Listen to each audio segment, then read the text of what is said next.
This episode is brought to you by Kia's first 3-row all-electric SUV, the Kia EV9, with available all-wheel drive and seating for up to 7 adults, with a 0 to 60 speed that thrills you 1 minute, and available reclining lounge seats that unwind you the next. Visit kia.com/EV9 to learn more. Ask your Kia dealer for availability. No system, no matter how advanced, can compensate for all driver error and or driving conditions. Always drive safely.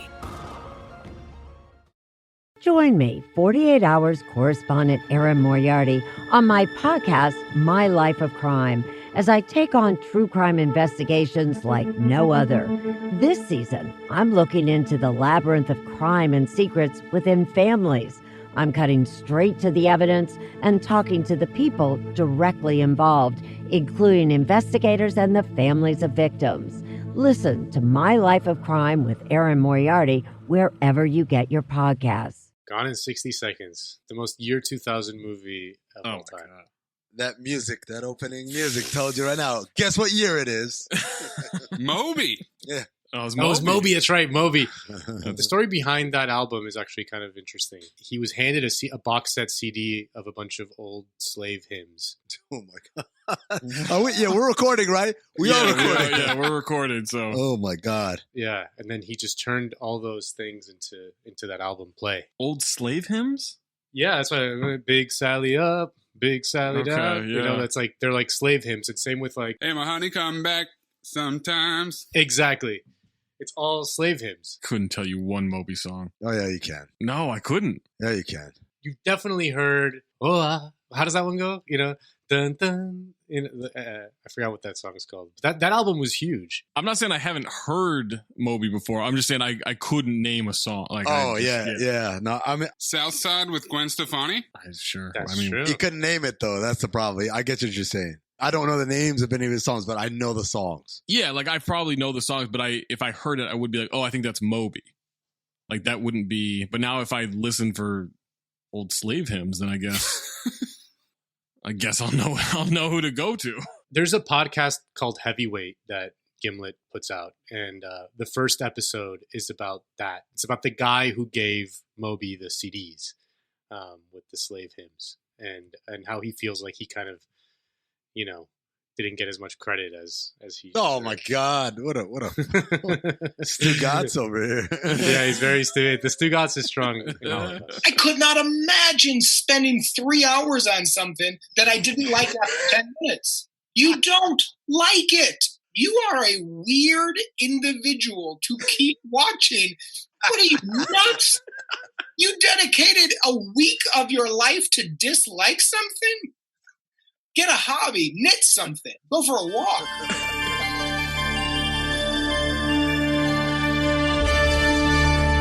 Previously on Cinephobe. How am I supposed to go back to the me before all of this pain? Excuse me?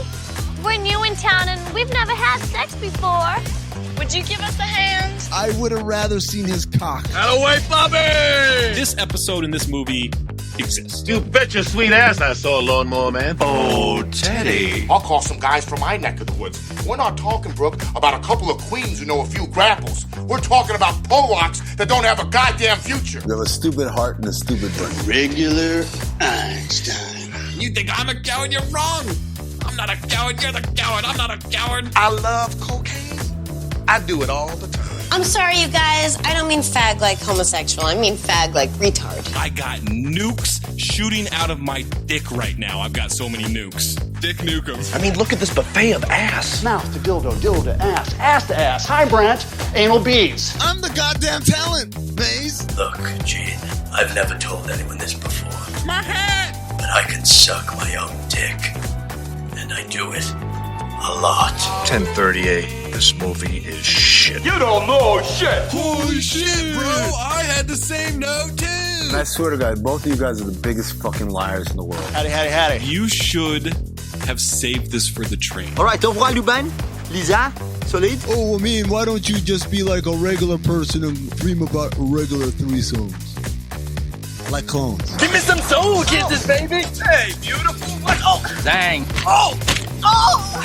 My nose. I can't indulge this comparison to a person that Amin may or may not know in a movie that has nothing to do with this podcast. That's some 20th century shit, bitch. We will tangle ass. Say hi to your mother for me. And you will lose. What's the end game? Okay, now everyone's dead. What is fucking Spence from Ballers? Who cares what the end game is? I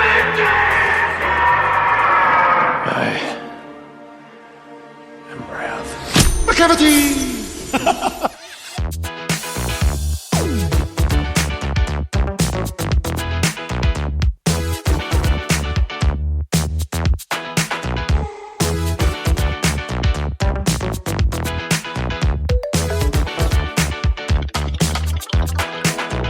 Welcome to Cinephobe, the podcast. We break down the movies you're afraid to admit you love. I'm Zach Harper. That's Amin Hassan. That's Anthony Mayes. Nando Vila, who you heard in the cold open, going to join us later on in this episode to break down the movie we're doing this week. But before we get to that, reminder, patreon.com/countthedings to get all of our extra exclusive Patreon content, including Cinefeud, our game show that I would like to make a regular thing. We shall. I think I'll be good at it in the future. And then, if you have a submission, submit it. Reminder, it's got to be 40... I affected change! Reminder, it needs to be 40% or lower on Rotten Tomatoes for the audience or critic score. Amin is looking at the photo from Back to the Future of Marty McFly, and his image has just become solid. Earth angel, please be mine, my darling dear. We don't have the rights to this song. Love you for all time. I'm just a fool who pots for Chuck, it's your cousin Marvin. you, Marvin Berry. Yeah, let's do another one. January is Nick Cage month, and this is the last week of Nick Cage month. We had Jiu-Jitsu, we had Snake Eyes, we had Kiss of Death, and then we threw it up on the poll. Which movie did you think was the best one? Of course, Snake Eyes won. I get to pick this week's episode, and this week's episode is the 2000 action crime thriller Gone in 60 Seconds. Oh, I had Action Heist. Oh, Action Heist. That's better. I like that. Heist is better. Gone in 60 Seconds, of course, stars Nick Cage. As we wrap up Nick Cage month in 2021, Nick Cage plays Memphis Reigns, by far my favorite Nick Cage character name. Is he named Memphis because his dad conceived him in Memphis? I think that's what it is. I do think it's a shout out to the future callback of Four Christmases. I do believe that these universes cross over. It's a Patreon exclusive inside joke. It is. My second favorite, Memphis. After Memphis Bleak. Shout out to Black History Month on its way. It's not here yet. Cage was still on a heater in 2000. He was coming off of Snake Eyes in 98, 8mm in 1999. I can't remember who suggested we do 8mm and then just let Amin be unleashed, but let me tell you, the worst idea of all time. And then he had The Family Man in 2000 and Captain Corelli's Mandolin in 2001. Who did he play in Captain Corelli's Mandolin? Captain Corelli. He plays Marvin Berry. With you. We also get the Cinephobe debut of Angelina Jolie. Speaking of heaters. Fresh off of kissing her brother. Jolie had Pushing 10, The Bone Collector, and Girl Interrupted in 1999. Oscar-winning role. Wow. Lara Croft, Tomb Raider, and Original Sin would come out in 2001. Jolie. I'm shocked he knows that song. I know he didn't do it right. That's a banger. I did do it right? Well, it's Jolene. But I know you're doing the Jolie thing. So well, actually, the name of the song is... Oh, shut the fuck up. Just so you know, this energy will not be there later on in the show. No, because... These are the best. Amin... Because he's all warmed up intros, at this point, right? Yeah. I'm lubed up. Imagine if the first quarter was the fourth quarter. That's how I do. We also get Giovanni Ribisi from The Postman. No, Giovanni Ribisi from A Million Days to Wire in the West. Yes, Repeat Offender. Also, wait, hold on. No, I know, I heard it. No, I heard it. Gloss over it. You want to rewind it? A Million Days to Wire in the West. He also was in Saving Private Ryan and coming off a Boiler Room. Yes. By the way, A Million Days to Wire in the West is a completely different movie because it's a movie where they're sitting in the Old West like, why come we got to ride horses instead of having other types of transportation available to us? What?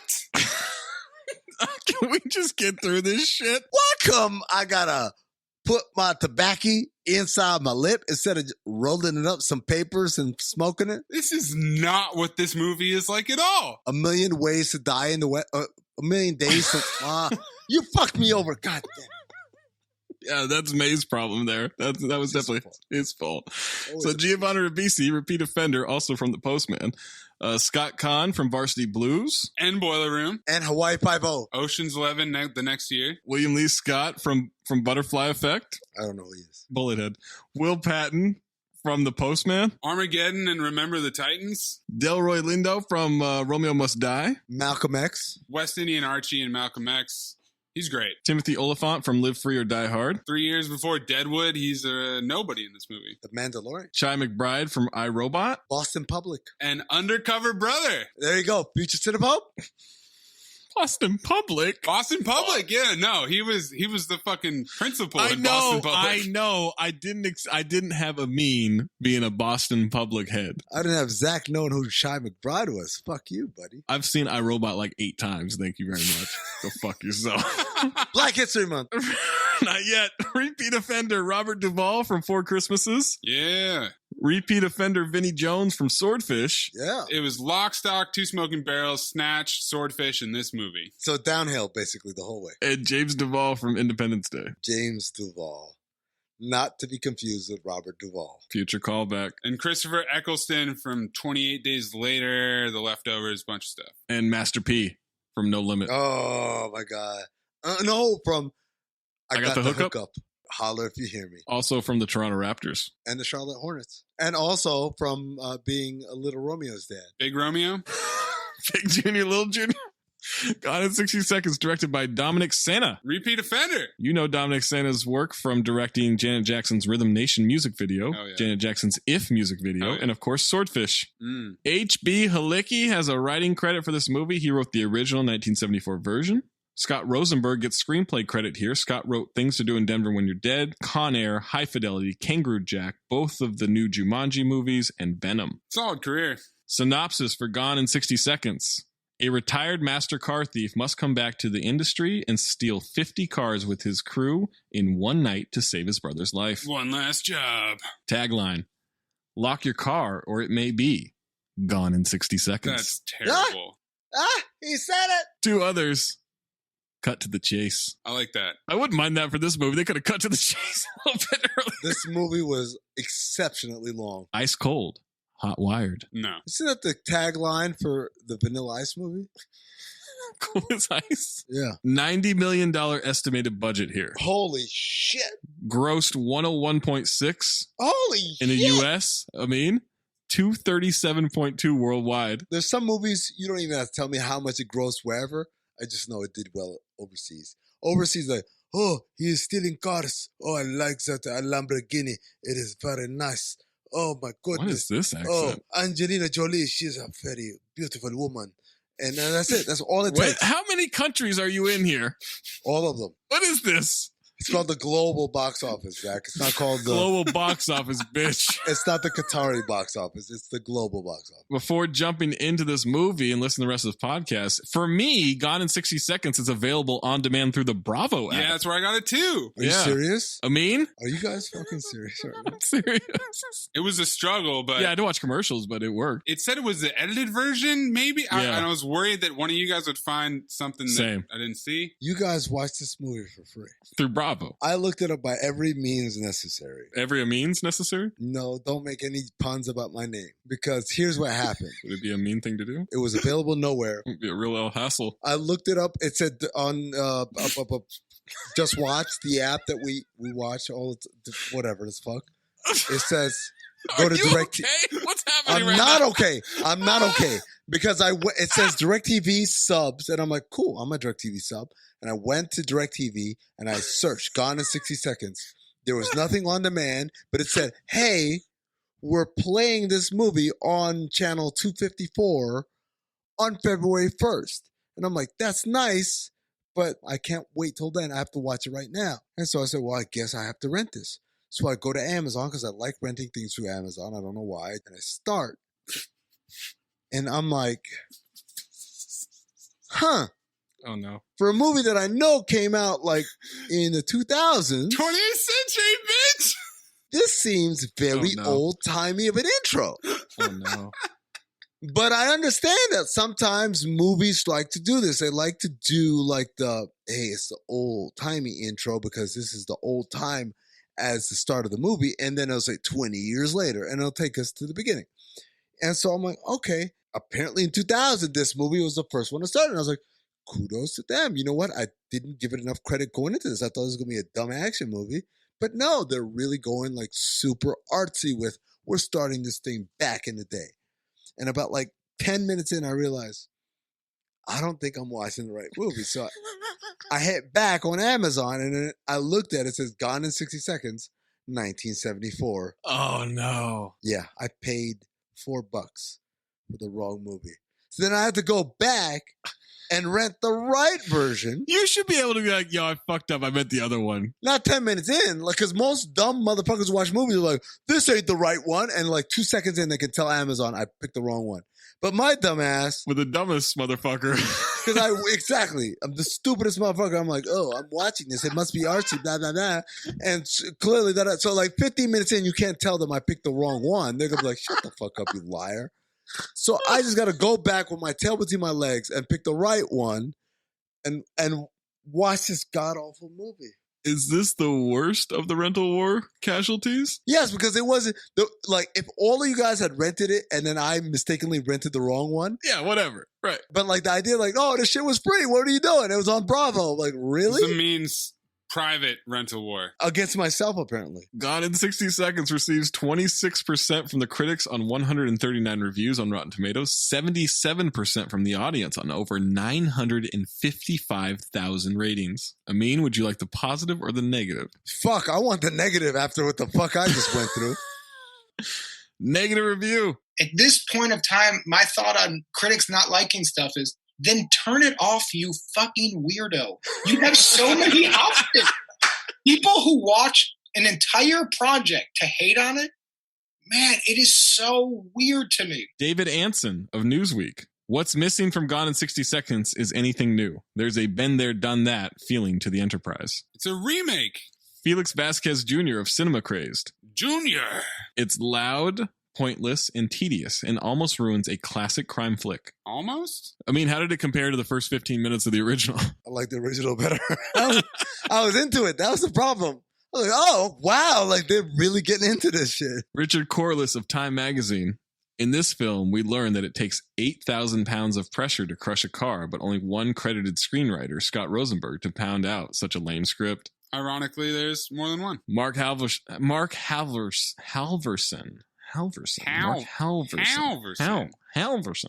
of Sacramento News and Review. For car lovers and lovers of truly bad films only. Joe Lozito of Big Picture Big Sound. So clumsy is the film that while our heroes are boosting their 50 cars in 24 hours, the audience never has a clue how many they have successfly stolen. That's not true. I mean, they update that shit constantly. We saw 5 cars get stolen, right? Spoiler alert. One of them wasn't even the right car. This is not a movie for Matt. That's right. Jeffrey M. Anderson of Combustible Celluloid. My Dad Deserves Better. What? I don't know. Gene Laurelson of San Diego Metropolitan. Can I Go Home Now? Yes. Betty Jo Tucker of Real Talk Movie Reviews. Keeping it real. The film...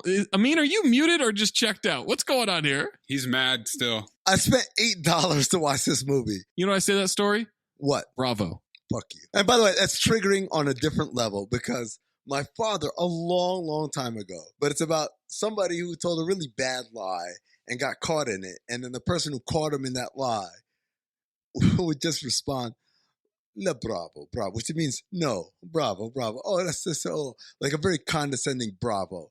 And ever since I've heard the word bravo, and in my mind, it is a very condescending word. So when you say bravo to me, it's not just, oh yeah, I mean, that's the channel I watch this shit on for free. It's also a level of condescension that really, really pisses me off. Ghost of recent exposition makes another appearance. The film's glorification of auto theft is a bit disturbing. There's a lot of those. It does glorify it, though. Is that disturbing? It also makes up a freaking department in the police. Grab? I like this department that's like, somebody got murdered. No, but fuck that shit. Some cars got stolen. Lulu Medic of the New York Post isn't going to make anyone forget the classic chases in Bullet or The French Connection. No, it's not. Some Tony Medley ass shit right there. Desson Thompson of the Washington Post. Cage has found a movie to challenge Snake Eyes and 8mm as the dumbest of his career. Fuck you. Snake Eyes is amazing. Jay Carr of Boston Globe. Oh, no. Hold on. Wait, hold on. Hold on. No, I mean, hold on. Okay. Has the energy of a dead battery.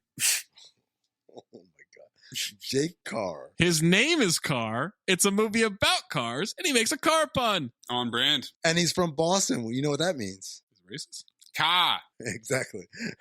Jake Carr. J-Car. It's got all the da-da-da-da about dead battery. I don't even remember what the quote was. Ben Falk of BBC.com. Fuck off. Wait on. Was it Ben Falk do like basketball analysis? Clean the glass. Yes, it's a different one. The dialogue is so cheesy, it needs crackers. Oh, and maybe a charcuterie plate, Ben Falk. Yum, yum, yum, yum, yum, yum, yum, yum. Charles Savage of the Miami Herald. Gone in 60 Seconds, a car theft caper starring Nicolas Cage and Angelina Jolie's lips is slickly produced pornography for the sports car lover and little more. Is that an element that we're missing? I don't know. As non-car people? Is this car porn? It might be. I don't know. Like the scenes when he's stroking Eleanor? Where is he? Mark Rayner of the Seattle Times. Weighted down with a new chassis of cliches. Rain or shine. Roger Ebert of Chicago Sun-Times. This is the kind of movie that ends up playing on the TV set over the bar in a better movie. That's a great review. Like that. That's great. good. You know what? That's a Shout out. professional. Shout out. That is an awesome review. And then user Chloe P, 1 out of 5 stars. Money-hungry bastards took Chris's build from B is for Build, and they should really consider giving it back, or we the people who support Chris aim to do everything we can to destroy the fraudulent activities of Eleanor Licensing LLC. What is so outrageous about a fan naming his car, which is nothing like the original, after one he grew up inspired by? That's ridiculous and outrageous. Free country my ass. Hashtag return the car. Oh my God. There are hundreds of these reviews. What? Apparently there's some YouTuber that's got this thing called B is for Build and something about Eleanor, and the dude, I don't know, there's a bunch of like, my lawyer made me change the name of this episode so I wouldn't get sued. Like there's a lot of shit, but the thing has 1 million views. Wow. So I don't know what the hell happened, but there are, I mean, I was scanning, there are hundreds of these. Hundreds. And yet still 77% positive reviews. Wow, everybody's just thinking about the negative. Well, I think the glass is half full. Everybody thinks it's half empty. Grant Watson of Fiction Machine. Fans of Hollywood's action excess have a lot to like here. However, more discriminating audiences will likely find it a very middle-of-the-road work. Mika Strawhorn of Pajiba. Would I recommend Gone in 60 Seconds? Sure. But like while you're doing something else, there are some fun scenes, but there's also super cringy running gag. What? Just one? Yeah, I don't know. Well, wait, hold on. What's the running gag? Is it just that they want to fuck the cars? I don't know. Is it that Freb is a... Oh, wow! Whoa! Jesus! Jeez! That. Nellie Minow of Common Sense Media. Check your brain at the door. Enjoy with popcorn. Kevin Carr of 7M Pictures. What? Another car! This is another one of those films that fits into the it is what it is category. Only it's better than that. It is what it is and does it really, really well. Jonathan Rosenbaum of Chicago Reader. I found it more plausible as a time waster than either Mission Impossible. Was he trying to shit on Mission Impossible? I guess so, that's what we're not going to do. Because all those, except the second one, are bangers. Bangers. James Sanford of the Kalamazoo Gazette. Looks sensational with sharp photography, masterful editing, and lighting that makes it seem as if everyone is always standing next to a pastel-colored neon sign. Ross Anthony of The Hollywood Report Card. It's a Volkswagen of a movie with Mercedes actors, some good laughs, and one 1967 Shelby Mustang GT500 chase scene that leaves tread marks all over the silver screen. I give that report card an F. Victoria Alexander of filmsandreview.com. Oh, you have to have your pinky out as you say this review. Victoria Alexander. Director Dominic Sena. Nope. Director Dominic Sena moves the story along and sets up the characters nicely. Shay Casey of rex.arts.movies.review. Despite all my brain's arrogant attempts to dismiss the film as dim-witted hogwash, my gut liked it. Somebody brought to our attention that this is like a forum. There was a negative review of it as well, but it wasn't very good.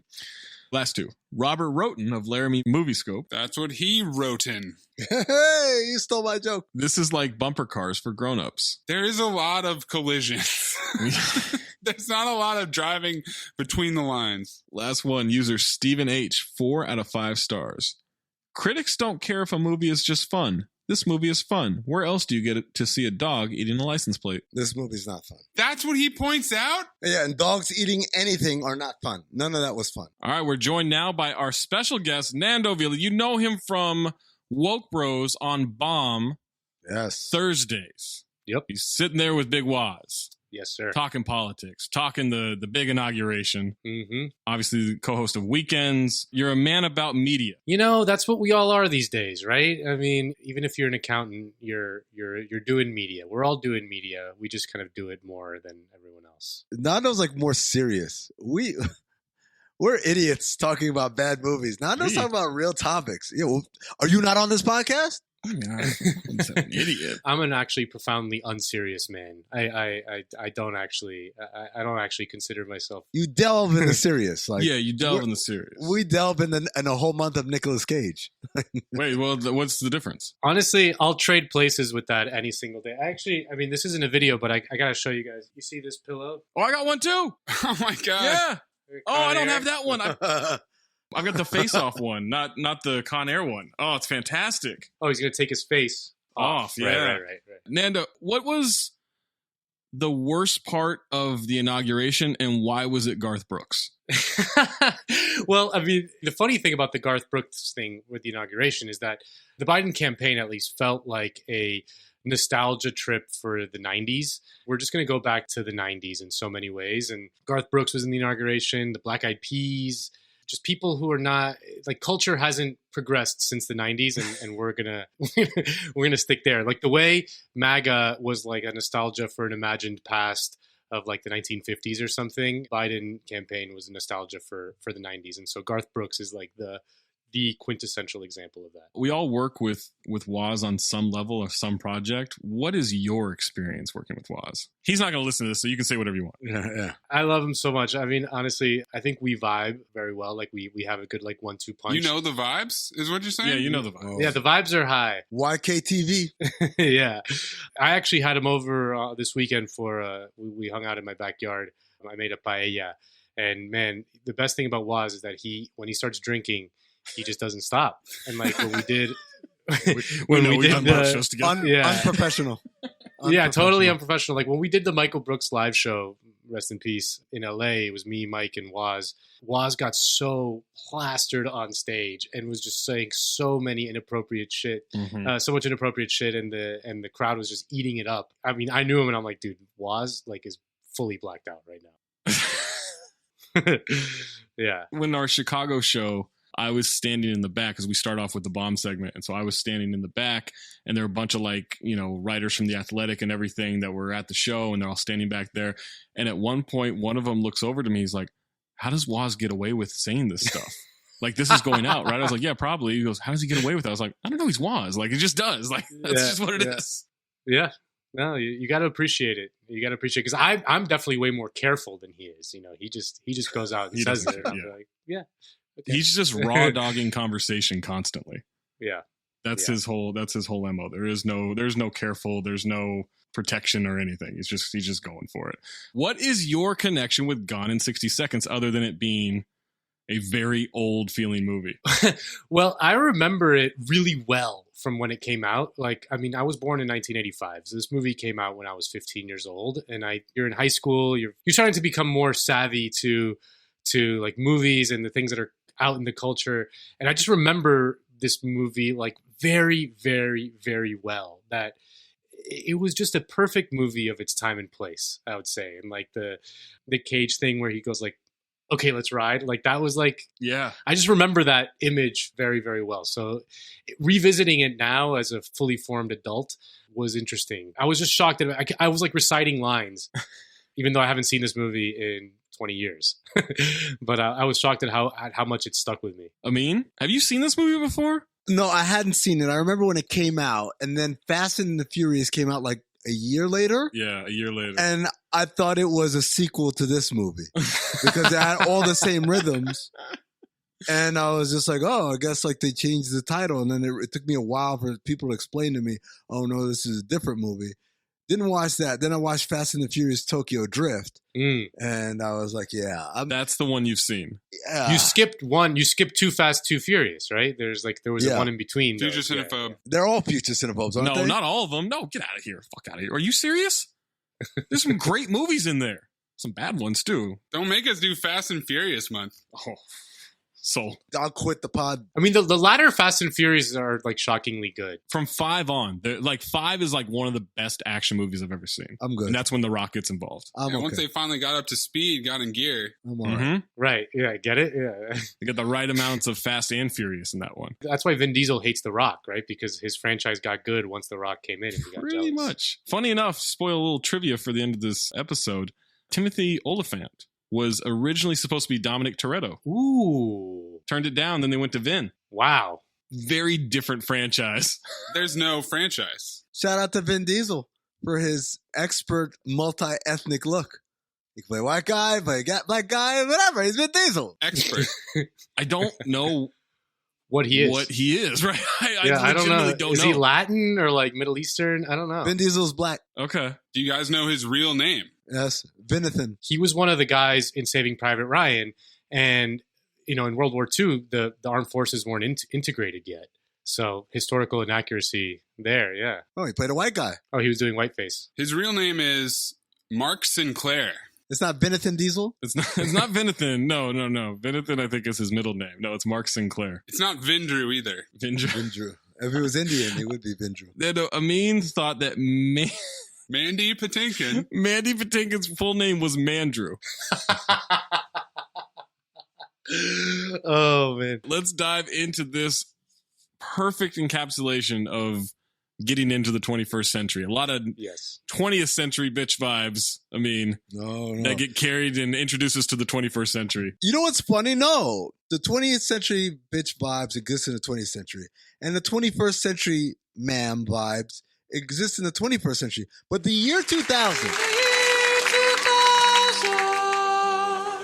International waters. It's got its own thing, man. Remember we did X versus Sever? That was another it's very unique. Here's the highlights. Techno music and then leather jacket dusters. Leather jackets for sure. But the duster. Not like biker leather jackets. Not like biker. It's like this thin leather, right? Like Yeah. Very shiny, you know? Yeah. We have the 20th century, we have 21st century, and the year 2000 is like that hour and a half or 2 hours when one presidency is waiting for the inauguration to be completed. I think it's like that lawless time. The 21st century really begins after 9/11, right? Like 9/11 changed, you know, like was what defined kind of the next 2 decades. Right. And so the year 2000 itself was kind of like this interregnum between the 90s and all of that. And was that $10 pre-9/11? What'd you just say? Call Pablo Torre. Let him know. He's been swept out of the playoffs. Yeah, Pablo's knocked out. Just played a game of vocab knockout. Pablo's got no chance. Interregnum. Look it up. I wouldn't even know how to begin to look that up. All right, Amin, what is your first note for this movie? My first note is Holy shit, this soundtrack. Shout out to the Jerry Bruckheimer tree, one of the most underrated but most appreciated production house logos because of the way the zoom happens up the road and then the tree hits and the lightning hits the tree and boom, and then Bruckheimer. And the tree and the road have nothing to do with the name Bruckheimer, but he just said, you know what? I like roads. I like trees. I like lightning. I like my name. Okay. So we start off with car noises inside the animation of a watch ticking. Photos of a young Nick Cage with family. And so my first note with this is, this was all before Photoshop was like a regular thing, right? So how do we think they made these old pictures? There was Photoshop. Yeah, it'd been around for like a decade, but it wasn't like a heavily used integrated tool into society. Well, not into society, but I remember I used to work at a computer store on campus at Georgia Tech. Nerd. We sold Adobe Photoshop. It would cost like $700. So a lot of times the only people who were buying it were different departments on campus. But the reality is the technology exists, and it probably existed a lot earlier than then as well. I wish Jade was here for this. The Lee Harvey Oswald picture with the rifle. A lot of people say that was Photoshop. But like whatever technology they had in the day. So it's not that as far-fetched in 2000 as you would think. However, I do want to say with all of the chrome skulls in the opening sequence, I did kind of feel like they didn't have to sell Nick Cage too hard on this movie. They probably just showed him that opening sequence. Ghost Rider? Yeah. Do you think this is where he decided, I'm going to do Ghost Rider someday? Oh, there's a real Johnny Blaze moment coming up in this movie. There are a lot of Johnny Blaze moments in this one. In terms of the Photoshop, though, Zach, I thought a lot of them were pretty good, but then there was a couple that were really bad face in the hole pictures with him and Ribisi. Yeah. But before Photoshop, you would just use like a straight razor and just literally cut and paste on top and then scan again and just create more images like that. What a miserable job for the props department. You'd go to a Photoshop. You go to a shop and say, hey, can you jimmy up these photos? All the tools in Adobe, you do it with your hands. 20th century, 20th century. With actual Adobe. Don't laugh at that. We've got Giovanni Ribisi. Gio Ribisi's in this. Gina Jolie. That was my initial reaction, was like, this is the most stacked cast like of all time. Loaded. Absolutely loaded. It's either that or the movie Eddie. But this has Nicolas Cage, bona fide leading man, major action star. Angelina Jolie, like the hottest star at the time, female star. Just got her trophy. Giovanni Ribisi, Robert Duvall, legend. Delroy Lindo, Timothy Olyphant, Vinnie Jones. Like, this movie was absolutely stacked. Master P. Don't forget Master P. Spoiler alert. Most famous rapper in the year 2000. Yes, absolutely. Michael Pena was in it. I'll tell you who else they had. James Duvall, who cannot act to save his life. James Duvall's terrible. As Giovanni's friend. But he was in Independence Day. He couldn't act in that movie either. It also had Bullethead from the Steve Harvey Show. It did have Bullethead from the Steve Harvey Show. I'm glad you're here, Nando. He's the computer nerd. Yeah. It's ironic that Bullethead would play the computer nerd. It's like a 180 from who he was as a character on Steve Harvey Show. Second of all, I'm glad that you're here, Nando, because these two slices of Wonder Bread, they were like, what's the Steve Harvey Show? Sorry that I know him from the Butterfly Effect. One, I watched the Steve Harvey Show, but two... No, you didn't. I know him from the Butterfly. What was Bullethead's best friend name? I don't know fucking names in these shit. Oh, no. Now you don't know the names. Anyone who knows Romeo, man. Romeo and Bullethead. Bullethead and Romeo. Sure. 3.5 minutes after B-roll and music, we're at a Porsche dealership. It's Sunday, 11:58 p.m. They let us know that. Gio is with a couple of guys, says he has to get his tool. Kip, that's not a tool. That's a damn brick. He grabs a brick. Gonna use a brick. We might as well call prison and make reservations. He just chucks it through the window. They find the key in the lockbox, get in the car, peel out through the other window. I called the friend sidekick exposition. And then as the scene continued, I said, this is a level of exposition we haven't seen since Theodore Rex. Are you talking about the guy with the LeVar Burton Star Trek glasses? Yes, that's sidekick exposition. Yeah, I called him LeVar Burton, and I was delighted at how that worked out. Star Trek exposition? Star Trek's position. Cut to Scott Conn. Yo, so check out my new move. I call it the Stranger. What I do is I sit on my hand for like 15, 20 minutes until it goes numb. No feeling at all. And then I rub one out. The Stranger, huh? It's like a little boy's nursery school I've come upon here. I thought Chappelle made that up. I did not know that was an actual real thing. No, that's been a thing. I remember that like from when I was a kid. Yeah, I heard about that in high school, and I was in high school from like 96 to Stranger? 2000. Is this the popularization? I don't know. I don't know what the order of operations is there. Because this movie precedes the Lil Jon. By 4 years at least. Sometimes when I'm alone, sit on my hand, wait till it gets numb and masturbate. I call that a stranger. Have you ever given yourself a stranger? What? A stranger. Yeah, I do. Will Patton is unimpressed by the talk, and that's when Gio races a dude with a blonde, and the cops see him blow through Wilshire, and the helicopters are on him on the bridge. This is just an amazing thing to do. To just steal a car and then race a dude. And then race. Yeah. Not just racing. They're in a Porsche. The dude with the blonde are in a Honda Civic. Oh, yeah. And I said, Civic drag racing a Porsche. Nice. And then it reminded me of Horrible Bosses where the cops have them and say, what were you doing? Like driving fast. And he says, drag racing. In a Prius. And they say, you were drag racing in a Prius. So I don't win a lot. I don't win very much. Yeah, exactly. That's what I was thinking about. Like, what are you doing? The guy's in a Porsche. I don't care how tricked out your Civic is. What's the downside? If you lose this drag race, is she going to get out of the car and then run ahead? Those were the rules in the year 2000. If you challenged a dude in a car to a race and he had a girl and you beat him in the race, then the girl had to get out of the car and now she was your girl. That's just the rules. Whoa. That's how that works, yeah. Everybody knows that, yeah. What a misogynistic time. 21st century, man. Your favorite time. Your favorite time, Zach? Your favorite time. My favorite time. I'm the one that's appalled. You're the one that's doing strangers and stuff like that. I do people I know too. 13 down, 37 to go. 13 cars down, 37 to go as Gio pulls in the garage. But he led the cops there. They're starting to wipe down the wall. They grab the light. They grab the keys. Scott Kahn's dumbass breaks the black light as he tries to escape. And Get Hypnotized plays. Did you guys also notice how many cops? Because nominally the cop is following him because he was speeding or something. And then when they get to, they don't know the car is stolen or whatever. And then when they get to the warehouse, there's like a helicopter. There's like 12 cop cars showing up. Like I noticed that and I was like, huh. To be fair, there was a black guy in the car. That's true. There you go. That's true. I forgot about that. Yeah. Also, the soundtrack. Rockin' beats. The Chemical Brothers, yeah. Did you just scat into Chemical Brothers? What happened there? He mixed Scatman John with Chemical Brothers. Isn't that what rockin' beats? No, you just went two different songs. Rockin' beats. Yeah, you did the beep, ba, ba, ba, da, ba. You did that one, and back with another one of those Black Rockin' Beats. Yeah. Detective Delroy and Detective Oliphant are surveying the garage. Big time detective expositions. Jesus Christ. Big time. Delroy, a.k.a. LeBron's dad. Oliphant, a.k.a. I'm reading every one of my lines off a cue card. He wasn't great yet in this. Fresh-faced. Points out the Mercedes is unstealable. Yeah, unless you get the laser-cut transponder key sent directly to the U.S. dealer from Hamburg. Somebody's on the inside. Mays acted that better than he did.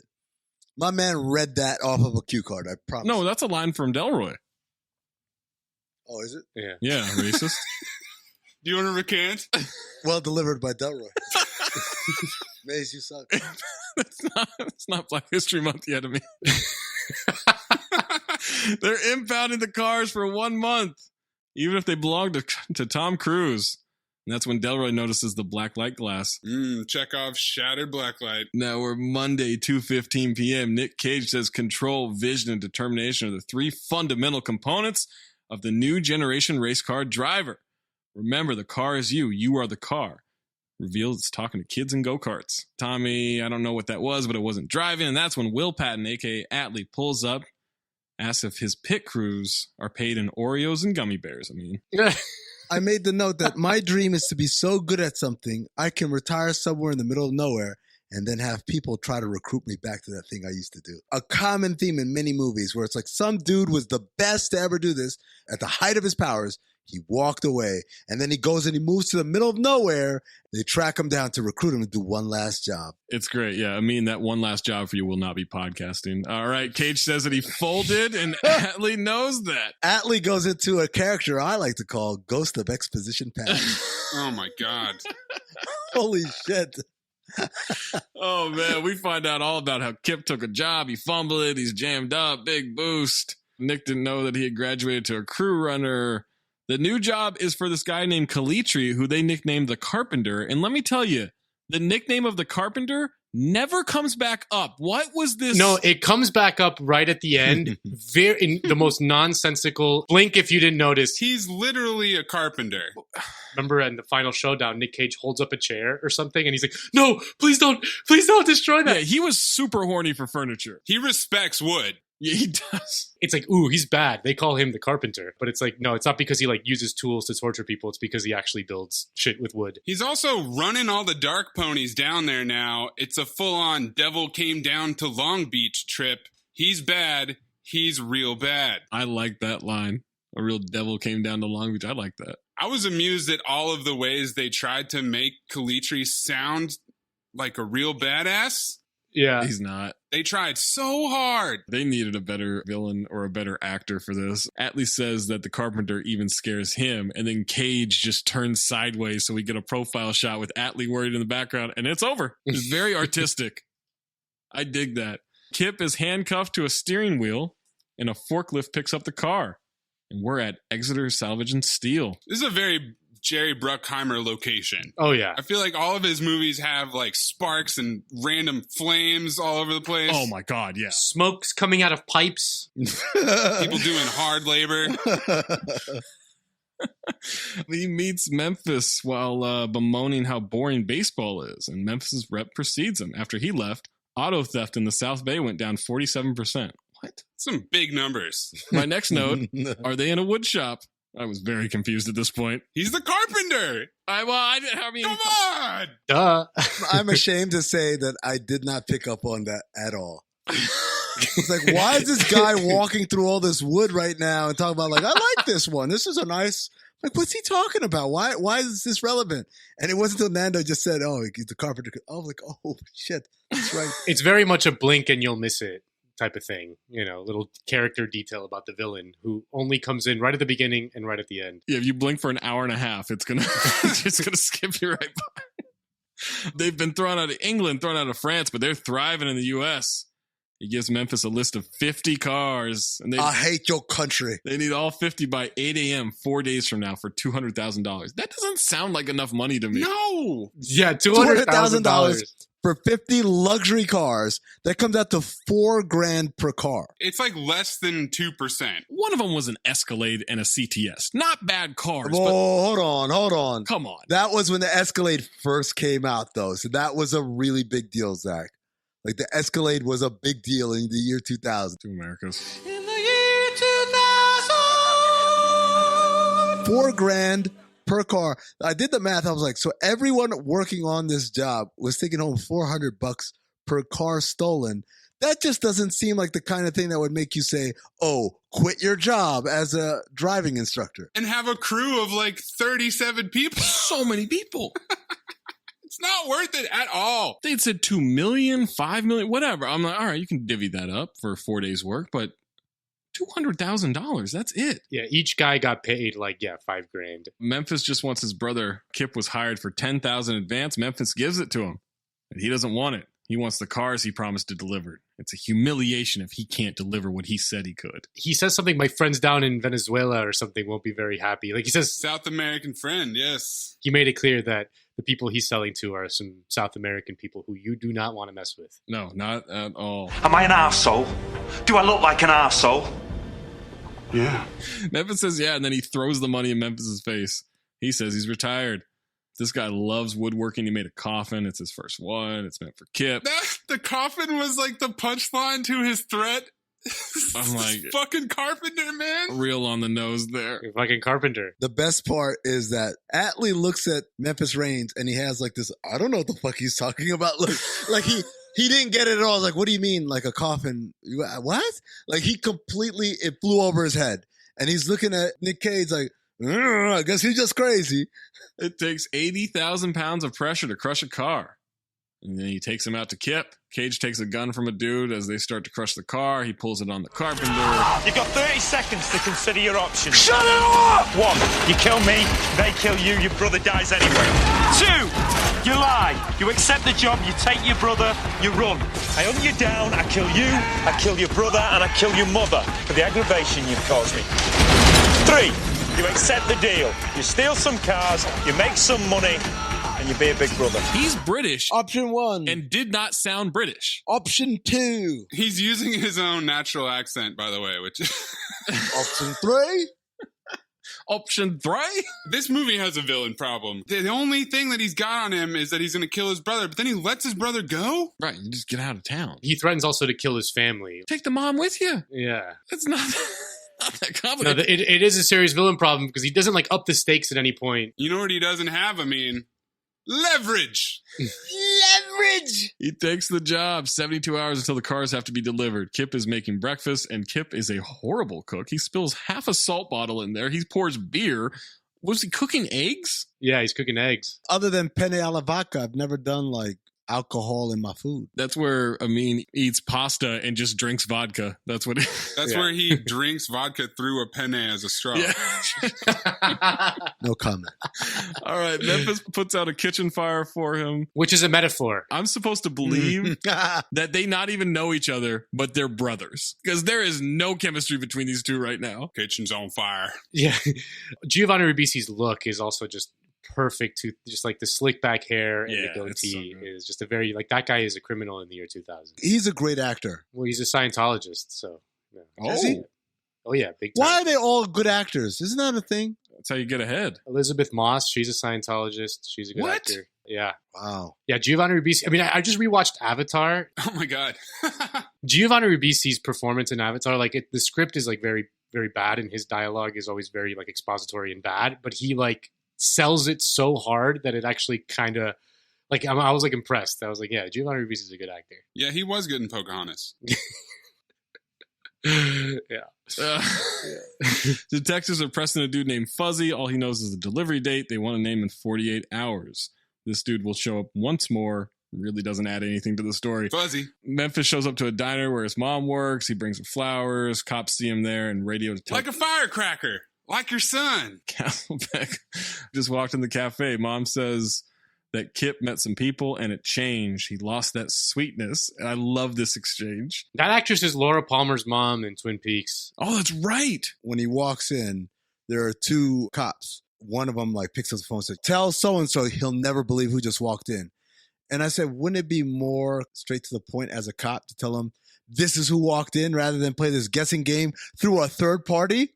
Through a third party. It's not even like, yo, Delroy Lindo, guess who just walked in? It's like, yo, when you talk to Delroy Lindo, let him know, guess who just walked in? There's nothing I hate more than someone going, you'll never guess what I did. Guess. I'm just like, why don't you just tell me? Oh, you mean like a mean last episode? Yeah.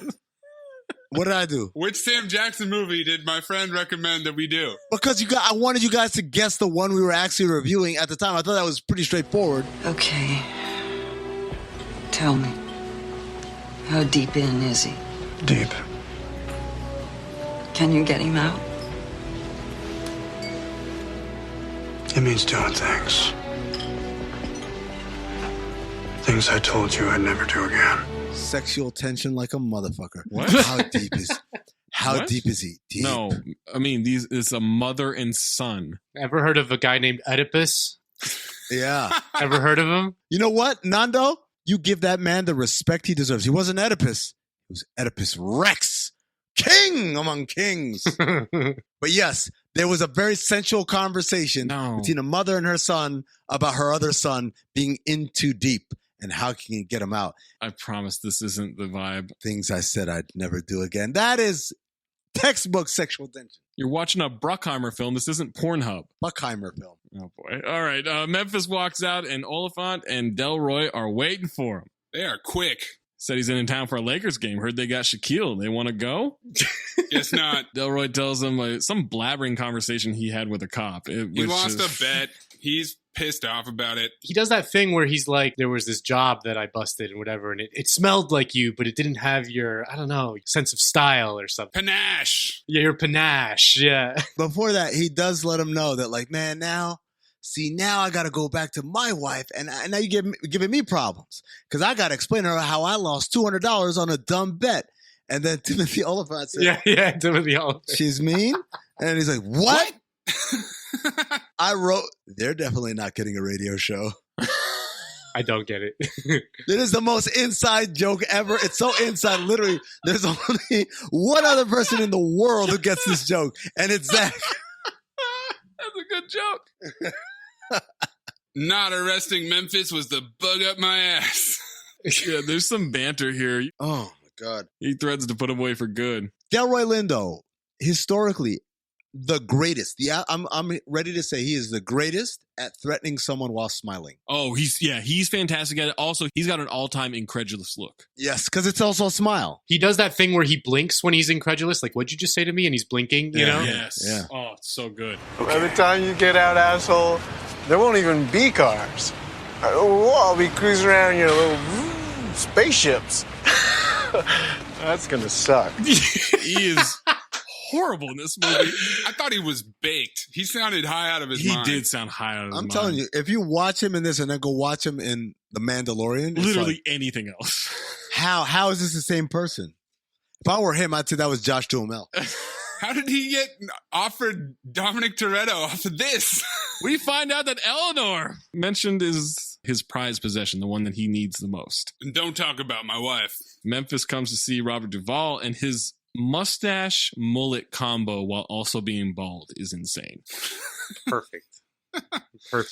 Robert Duvall got every job as dad or granddad or old role model. He's also got a dog eating a license plate, and he's playing car sounds on a boombox that... This feels like a terrible hobby. Memphis brings up Calitri. Raymond Calitri. He's a jackal tearing at the soft underbelly of our fair town. That's good writing. And he's an idiot to boot, so be careful. Is Duvall supposed to be his dad? No, his dad died. Mentor. The guy who taught him how to chop steal cars, yeah. If dad was still alive, they'd still be working at the dealership. Oh, that's right. It's the same part that Columbo played in Next. Okay. All right. Now it's all come together. Which is not his dad, just old man that... Just an old man he hangs out with. Hangs out in a car garage. He reiterates 50 cars in 3 days, just one in his crew so far. They need time to prep and time to shop. Memphis says it was a mistake to go there. Doesn't want to upset his great life. And that's when Duvall says he'll make some phone calls. Chai McBride is Donnie. Oh my God, this scene. This is racist. This was spectacular. This was just... Problematic? Mwah, perfect in every way. He's a driving instructor, and there's an Asian woman as a terrible driver. And my next note is, wow, they really went for this joke, huh? You can't negotiate turns. You can't signal properly. You can't maintain speed. You can't parallel park. Hell, you can't drive, honey. Shit, I can't swim. I know I can't. So you know what I do? I stay my black ass out the pool. Racism? Double racism making equality? I'm so confused. Yeah, the racisms cancel each other out. It's like a math formula. You know, when you have two of them clashing against each other, then it's equal. You know, it doesn't count. Her squeal screams while trying to cry will haunt me forever. All right, now just... I hate people who cry for attention. She did the little, you're not paying attention to me, so I'm going to cry a little harder. She did that. I didn't really appreciate that. But guys, do you want to know what my actual one note from this scene was? Oh, boy. She drives like Helen Hunt. The flashbacks are unparalleled when they double down right here and she backs out into traffic, immediately hitting someone. Oh, boy. Memphis calls. Donnie's in. He leaves the driver who gets in a wreck immediately after about 3 feet. A lot of the list is either busy or unavailable, or one guy answers the phone while he's fucking. Yeah. Frankie Fish got scragged, whatever the fuck that means. This is called the Getting the Band Back Together montage. You son of a bitch, I'm in. Usually in the Getting Bang Back Together montages, you need like roles. Like, that guy's good at explosives. Like, that guy is a really good driver or whatever. They don't have him in this movie because like they don't really show you how to steal cars. Kip's crew does. They have roles. Yeah, they have that moment. So is that a very 21st century bitch? No, 21st century ma'am. Ma'am, sorry. Okay. 20th century bitch, we could do everything. It's called being a well-rounded car thief, right? I could dribble, pass, and shoot. 21st century ma'am, well, I'm a shooter. People play the game the right way, you know?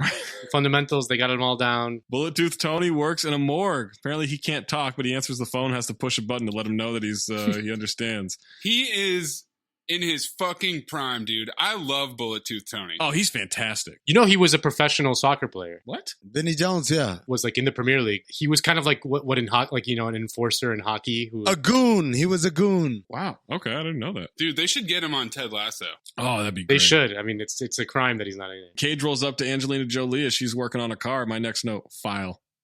She's fantastic. She's just an all-timer. The hottest girl of all time. The platinum blonde and the blue contacts are doing it for you right now? Oh, my God. This is my favorite version of Angelina Jolie. She was like 24, too. I'm going to make you real uncomfortable right here. Go for it. When she first pulled out from under the car, I thought it was Michelle Beadle.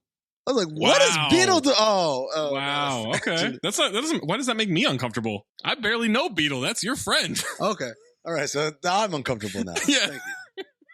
She's got to leave for her other job, which is a bartender. He stalks her and just joins her up at the bar. I mean, this is what tension is like. This is tension, right? Oh, yeah. I didn't feel any tension in the scene. He says that she looks amazing. She says he looks like a Bible salesman. He goes, "You're healed," in a very awkward way. Oh, my Yeah. God, I love that. It's so The little Hitler salute, too?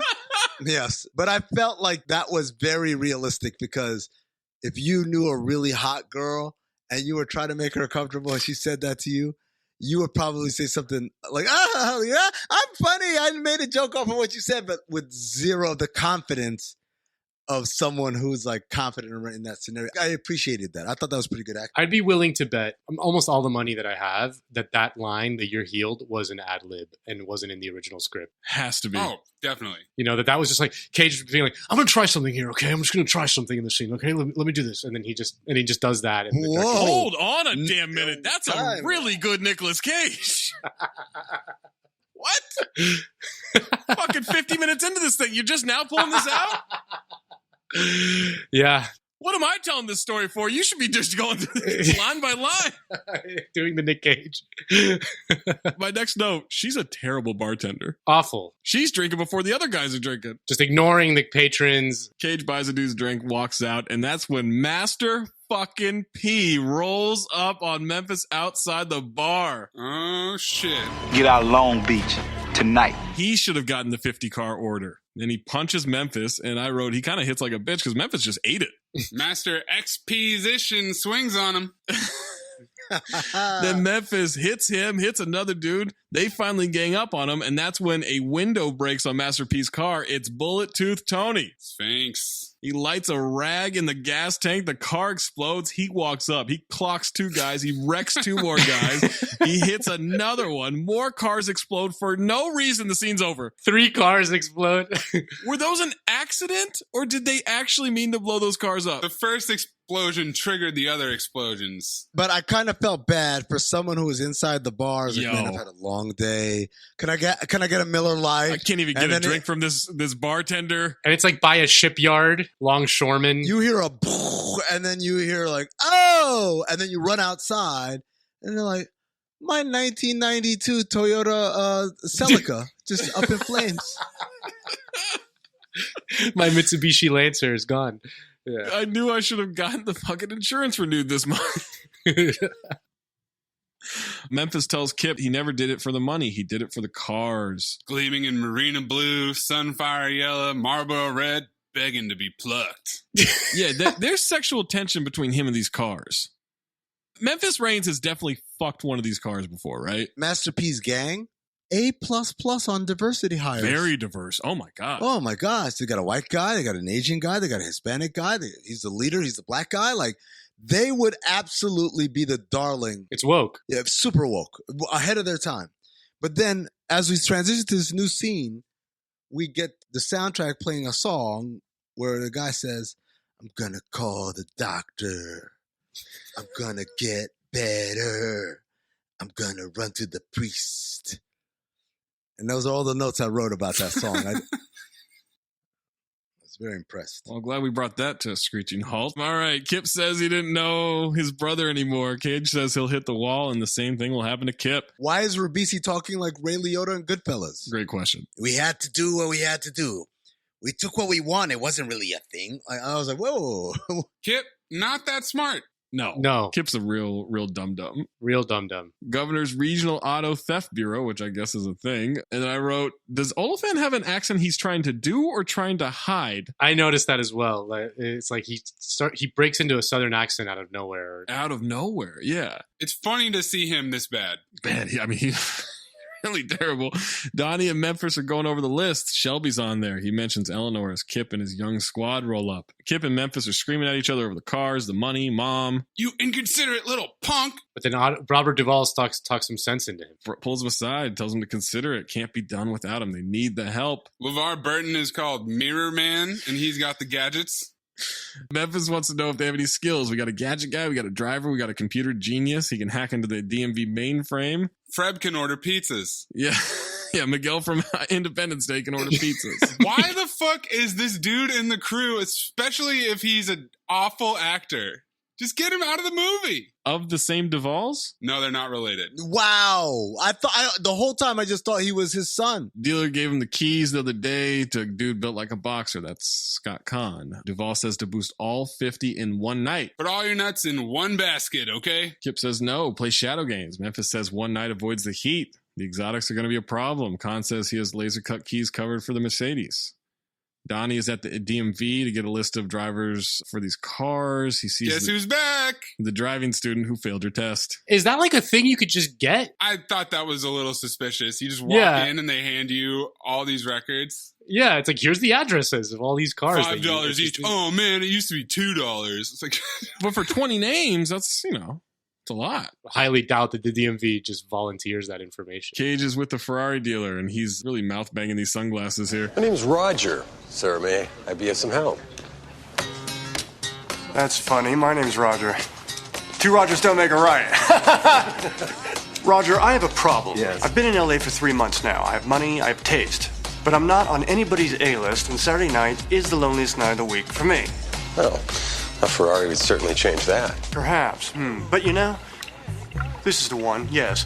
I saw 3 of these parked outside the local Starbucks this morning, which tells me only one thing.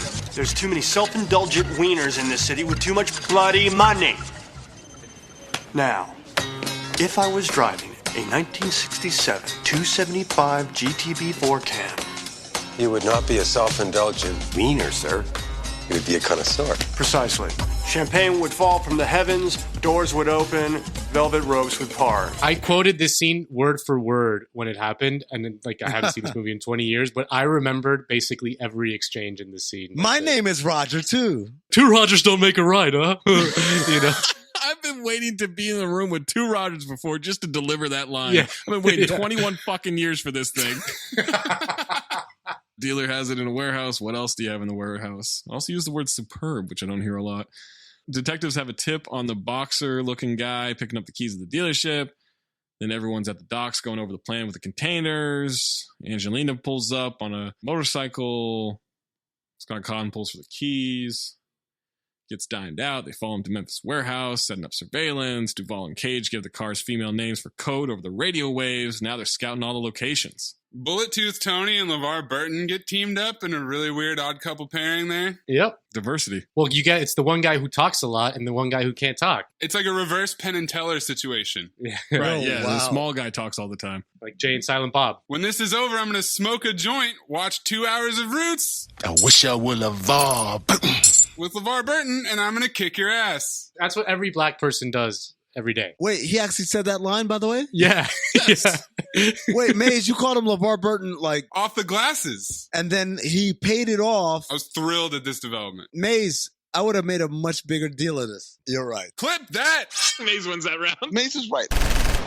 They're playing TV car trivia over the radio as they scout. It's just fun, Just naming cars from famous TV shows, so much fun. Detectives are surveilling one of the cars. Memphis takes a pic of the car and drives off. They'll be back. They save the Shelby for his unicorn. It's Eleanor. No matter how many times he tries to boost it, something always happens. What's a unicorn? Freb, of course, doesn't know what a unicorn is. What's a unicorn? I was born in the 1200s or whatever. I was like, what? When would you have to be alive to not know what a unicorn is? They had unicorns back then. Even then. Think about that. Even then. This dude is worthless. Cage is molesting this car, by the way. We're just going to glide. The GT500. Listen, Eleanor. Shout out to Nando's Nick Cage, by the way. It's fantastic. so good. Yeah. We don't need to clip in any of the clips. We just need Nando to deliver the lines. Kip and Memphis drive back. Master P ambushes them and they unload on the car. Memphis says he wants to get a chocolate malt before the gunfire breaks out. They escape under a fence. Chase is on. Cage drops in a kiddie pool. Kip falls in a dog cage. There's a goon that obliterates a chicken coop with a shotgun, and there are feathers everywhere. Oh, yeah. They escape into a garage, and out the back, they roll up to a burger joint. Master P sits in the parking lot, and the cops are there. You think it's a game? Memphis says, look, cop car, as long as I'm in there, you're just going to sit out there. Racist? Yeah, it's so good. It's so good. Kip hooks up Master P's car to a semi-truck. Memphis gets the guy distracted as he does it. Then he leaves and rips the front of the car completely off. Cops come out and pull guns on them for having guns. Now we're 24 hours to the deadline. The pizza dude stole a car that wasn't on the list to prove himself. So to take a break from planning to steal cars all day, this dude steals a car. Yeah. And he's not even part of the crew that steals the cars. But he's trying to be. He's trying to prove himself. This fucking idiot. I don't know what's dumber, is this guy stealing the car or Giovanni Ribisi racing the dude with the girlfriend at the beginning of the movie. I don't know what move. Like, this is like very much like a get off my, like old, like whoever wrote this movie is very much like hates young people, is like thinks they're all like idiots. Oh, these dumb kids are doing this stuff, right? Youths! There's heroin in the trunk. They say it was planted as Delroy rolls up to the spot. They hide everything as he's let in. Some heroin's on the ground and Donnie moves his foot over it. Delroy notices the 83 Cadillac Eldorado out of place, runs the tags. It's clean so far because that hasn't been reported stolen yet. They get him to get in the car and rev the engine. It blows away the heroin on the ground. And that's when Robert Duvall gives such a great fake laugh after you break it, you buy it. And it is that is great acting right there. They're all kissing his ass. It's so fantastic. Stick around. We're going to make s'mores and sing Kumbaya. This is like the great scene. You know, this is the scene in the movie where it's like it just shows that the criminal and the law enforcement officer are just two sides of the same coin. They both just love cars. Love cars. You can bond over anything. It's great. Yeah. Superman. Delroy leaves. All of it's on tonight. They got the call signs and ships down. God says he was going to bonk him with a lead pipe. Memphis removes their decision-making privileges. Cut bait tonight if anything's out of place. Kip tells the computer guy he doesn't get to go with them. They've got the young black guy teaching the old black guy about new fingerprints, and he says he's like a little ghetto smurf. Oh, yeah. Somehow felt racist. It seems to me like Ghetto Smurf's tactic of getting around leaving fingerprints is a lot more complicated than, say, wearing rubber gloves. Or any type of glove, really, you know. Leather gloves work. Fucking mittens from Bernie Sanders would be more practical. Memphis gets his leather jacket and his tools out of retirement. He goes, I am a bad man. He wears the fuck out of that leather jacket, by the way. Yeah. That's a great look for him. But isn't he wearing a leather jacket when he pulls the leather jacket out? Yeah, but this is his car stealing leather jacket. I don't think I've ever seen one of those leather jackets in the wild, like in real life. You know, they've only existed in movies. With the duster? Like a leather blazer. Oh, Nando, let me take you to a land called 1998. Oh, boy. What Amin had a pleather one. Well, yeah, I did. Well, I guess in Miami it was too hot to wear that, so you even in 1998 they couldn't wear it. Keep it real, think slow. We should get through it just fine. Lowrider starts playing, and this iconic scene, the GIF everyone knows. It's just, this is a cinematic moment, and I don't even give a fuck about this song. I don't care, but this scene makes the whole movie for me. He says, "Okay, let's ride." Yeah, it's the Almost Famous Tiny Dancer version. Tiny Dancer. Those were almost the words. 12 hours to the deadline. Gadget guy opens the garage with Bullet Tooth Tony. Angelina does her hot Angelina thing. They're popping locks. They're firing cars up. They're getting these cars ready to drive out. She's doing all the work. The movie doesn't explain how to steal cars unless you just have a variety of random devices that like go and just like stick into a keyhole or into a... There's like 5 different ones. She uses a different tool on each Ferrari. Yeah, exactly. Yeah, I don't know if she has this like all-in-one Black & Decker thing. Like, I don't know what the hell she's using, but everything works. They get Diana, Trisha, Nadine, and Rose. They're all on the way, get loaded up into the shipping container. Car blocks the detective staking out the Mercedes. There are 10 hours left. Donnie says he robs from the rich and gives to the needy. And he's a brother who needs his car. Feels like Robin Hood. Shout out to Money Plane. The young black guy steals a car as a valet. Shout out to Dr. Kelso making a cameo as Dr. the douche Kelso. tipping him with 2 quarters. Oh, I thought that was Ben Scully. Oh, Jesus. Donnie and Miguel almost get carjacked. Yeah, man, that was as easy as pie. I'm a veteran, son. Get out of the car, bitch! I'll blow your brains out! You gotta be shitting me. I will shoot you, damn it! Damn! You lazy half-ass bully! Any asshole can pull a gun on somebody. You don't know the first thing about stealing a car. What? You need a role model. And then Donnie beats his ass, yells at him that he needs a role model, doesn't know the first thing about stealing a car. And then we get a car stealing montage. Oh, so many Did this movie, first of all, what 2 things. 1, did this movie break the record for most montages on Cinephobe? No. What had more montages in this? The frequency of the montages was just out of this world. This entire, stealing all the cars sequence is basically one big montage. The whole movie's a montage. The other question I had was, if you think about it. Oh, boy.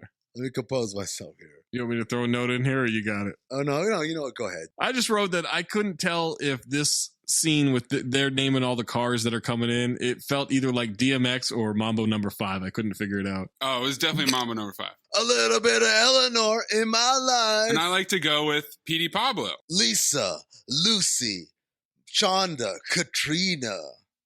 Stealing cars. What was Mickey Mouse doing at the end there? What was that? Yeah.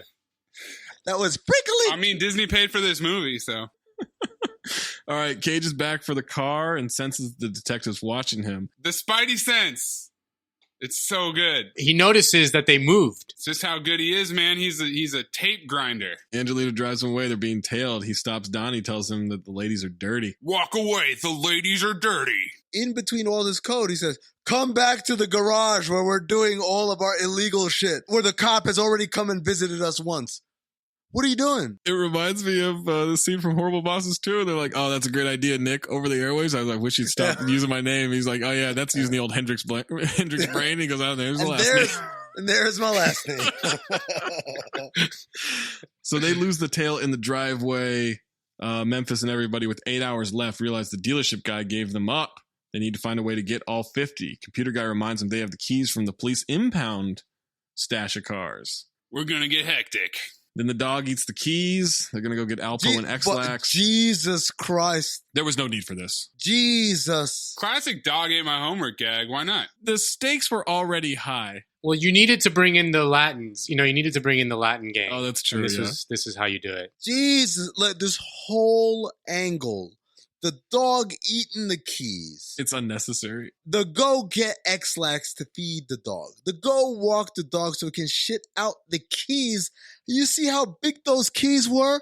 That dog's asshole was about to get ran through worse than goddamn Helen Hunt's sister on fucking Kiss of Death. Jesus. On top of all of that, then as Nando points out, now we're going to introduce more racist stereotypes. Like, what are you doing, SA? Walking on our turf, bro. Yeah, but we had to get Michael Pena. Michael Pena letting us know that his barrio is not beneath you. I'm like, what are we doing here? Why was any of this necessary? Come on, dog. What's wrong, Hemi?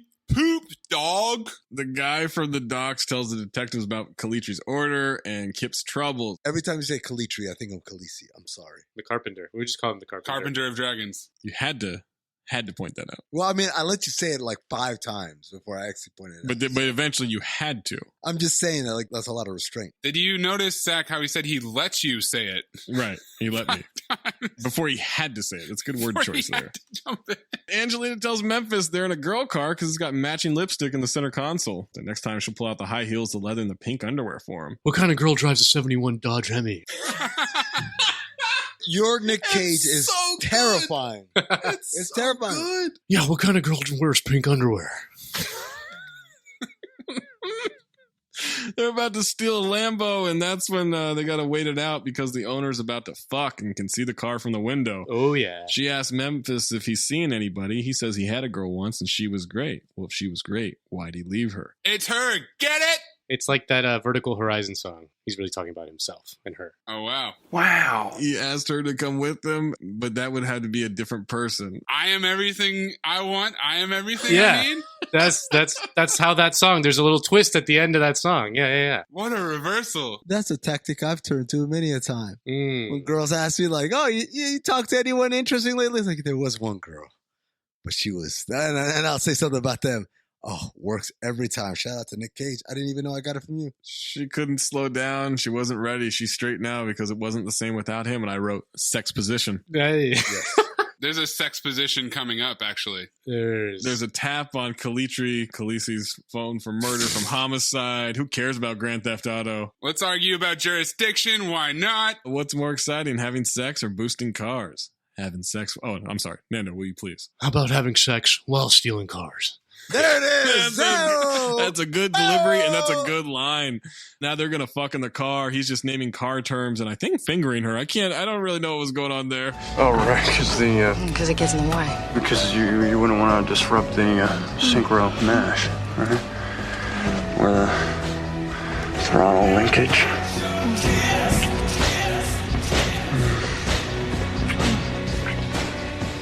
Clutch master cylinder.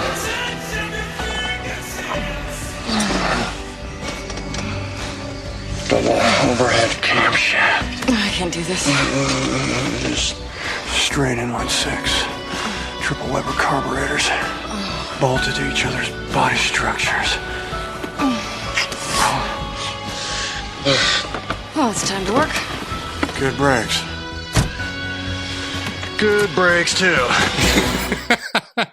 The naming car turns, that was like their sex thing back when they were together, is like they would just turn each other on. God, the amount of expertise you would have to have about a fucking car engine just to get with her, like that seems not, I don't know. So good. The couple goes away from the window. Now it's time to work. As two young guys try to get the dog to shit, that's when the Mexican guys roll up on them. So just get a little more racism in there. They get the keys basically without conflict. There was really no need for it. Just say, we got the keys. Yeah, they were just like, oh, bro, that's gross. He's touching the dog's You guys poop. are sick. It's so gross. I'm going to get out of here. Yeah. Come on, let's get the fuck out of here. These guys are crazy. Yeah. 6 hours until the deadline. That's when the young black guy dresses up like Rick James and distracts the impound lot guy. We got a countdown to 6 hours left, even though already earlier somebody said there was 6 hours left. And then like a couple scenes happen. They saw into the gate. They locate the Mercedes. So fucking easy. Why were they even tripping about this at all? They distract one security guard and break into impound. Did you guys notice the sign, by the way, during this scene? Yes. The sign says, do not leave your thing unattended. If so, it will be gone in 60 seconds. And I said, they wrote it. They wrote it. Castlebeck finds out the shards of glass were black lights. He puts two and two together. They just jet over to Long Beach real quick to check out the warehouse, find the list on the wall. I noticed that too, like, because they're in downtown, right? Downtown LA. And they're like, yeah, it's ping-ponging back and forth from downtown to LA to Long Beach over and over again. By the way, that's not close. No, very, very not close. Jesus Christ. Well, LA traffic would destroy their timeline for this movie alone. I'm going to tell you right now, Maze, even without traffic, that's not a fucking like 5-second jaunt. They find the list on the wall. They're going to concentrate on the rarest cars and hope to get lucky. That Shelby GT is what they'll concentrate on because he's afraid of it. Bulletooth Tony steals a Hummer with Snake on the license plate. I wrote, is there any reason for this detail? Ah, yes, there is. While listening to DMX, a big-ass snake is in the car. Snake gonna have to slither his ass all the way to the bus stop in the morning. Causes him to scrape the car, gets noticed by the cops. He crashes forward into the cop car. The guy's yelling, the snake is in my ass. They get away. He stops to calmly swipe his ticket, though, before they leave the garage. Well, he also, like, crashes the car a bunch getting out. Vanessa and Bernadine are in. That's 48 cars, 2 hours left. Yes! Scott Conn and Kip are lost in suburbia. Rental cops try to stop them. One shoots at him. Computer dude gets shot. They're escaping. They bring the SUV, and he's being taken to a private doctor. Atlee's driving. Kip's going with him. Atlee will take care of Kip. Toby really fucked this shit up, by the way. Time for Eleanor. They're casually heading back to Long Beach to catch Memphis. Really going back and forth there. Angelina is worried about Eleanor and Memphis. If she takes care of him, he'll take care of her. And the detectives are on it with him. Car chase now. Angelina blocks him off, giving him a little lead time. We get some cop chase banter. That's terrible. Keep your pants on. Cops are converging on him. He flies down an alley, but gets slowed by a garbage truck, throws it in reverse right at Delroy's car before flinging it through a garage. Lots of huge trucks all over the place. Lots of alleys. Saved by a semi, still in reverse, smiles at a kid, drives normal again. Car avoids him. He hits a parked car. By the way, these are all parts I didn't get to. Oh, okay. I don't know if it's the movie picked up after I stopped watching, or is this like just a case of this movie sounds amazing when you describe it by description versus watching it. Describe it by descriptions. Submissions by submitting. Submit it. Pro podcast, one of the best podcasters in America. One day I'm going to disappear and you guys are going to beg me to come back. No, we did that and you came back for after. Yeah, you already quit. Yeah, you quit already on us. They're going down a one-way street. It's him and a cop car next to him. And then there's a car coming on. There's like a Jeep or like a 4Runner or something coming at them. And so this 4Runner avoids it, goes off to the side, hits a parked car. But this isn't in the scene. I don't know if you guys noticed this. In the background, the parked car that gets hit goes forward and smokes a pedestrian. It's just in the background. Like, I don't know if that accidentally happened. I don't know if that was supposed to, and they had a shot of it elsewhere, and they just never cut to it in the edit. But somebody gets smoked by that parked car. I did not notice it, actually. Yeah. It's amazing. The bus smokes a cop car as he flies into another alley. Delroy can't believe it, dude. He is shocked. And also, he stops to make sure the dude's okay. Keep driving. What are you doing? That's what you got sirens and radios for. Somebody else come check this guy out. Yeah, we got the your typical LA River car chase scene. He's doing 90. Oh, yeah. Helicopter and cop cars everywhere. And then he hits the Nas. Up to 140. Man. I wrote he's going fast and furious. 150, 160. He's gone. I can't believe they did it in this movie. Well, he outruns a helicopter, which is that like possible? Yeah, I guess I have no concept of how fast a helicopter can go. Well, they can just fly above, right? Yeah, they can cut corners, I guess, is the... Yeah, you can cut all the corners. Oliphant is impressed by Memphis driving. Man, this guy can drive. It's like that Joe Biden. Do you guys see that Joe Biden ad? Yeah. You know what I'm talking about? I was like, man, my dad could drive a car. Woo! Yeah. And it's just him moving back and forth in a driveway. It's like a green Mustang in Eleanor. Yeah. Atlee is talking exit strategy for Kip. Kip doesn't abandon his friends like his brother does. And that's when Atlee wants to smack him silly, tells him what really happened. Mom told him to go. If he stayed, Kip would walk his line. He follows her orders. So fucking stupid. All the motivation in this movie is terrible. He's real passive-aggressive, too. Just be direct. 25 minutes left. Cage is trying to find a route back. Avoids a cop car. Knocks the side mirror loose on Eleanor. Car engine stalls out. He says, I need you, Eleanor. I need you now. Starts back up. We're back in pursuit. He's entered a shipyard. All kinds of massive equipment getting in the way. This obstacle course shipyard that we get into. Jerry Bruckheimer special. But my note was, but there's a helicopter. How can he lose them? There's a helicopter. Well, that's coming up. Hits the end of the pier, comes back, massive propane tank goes flying for some reason. Just like a torpedo, just crashing into shit. Yeah, it takes out 3 cop cars. And there's a wrecking ball. Cop SUV takes out a wrecking ball, and the detectives check on him, too. They stop and check on him. Oliphant says, are you all right? Are you sure? Because you just went through a wall. Memphis stuck on a bridge, sees a tow truck ramp.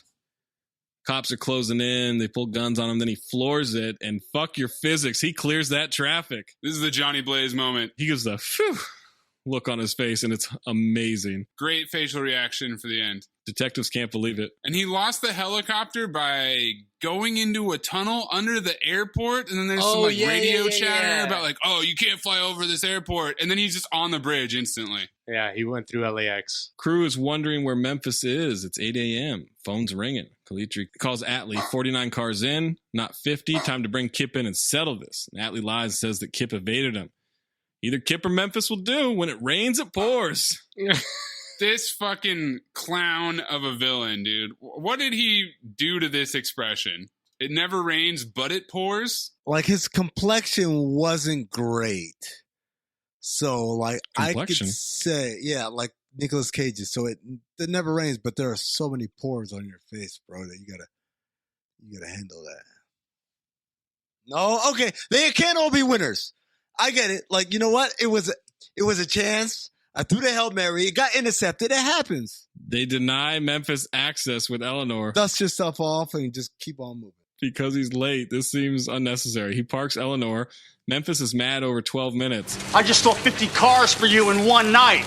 All right, I'm a little tired, a little wired, and I think I deserve a little appreciation. That was Nick Cage really letting the Nick Cage out. Yeah. Oh, absolutely. Calitri criticizes the quality of the car, so he must not have seen the one with bullet holes in it or the Hummer that smashed through the cop car.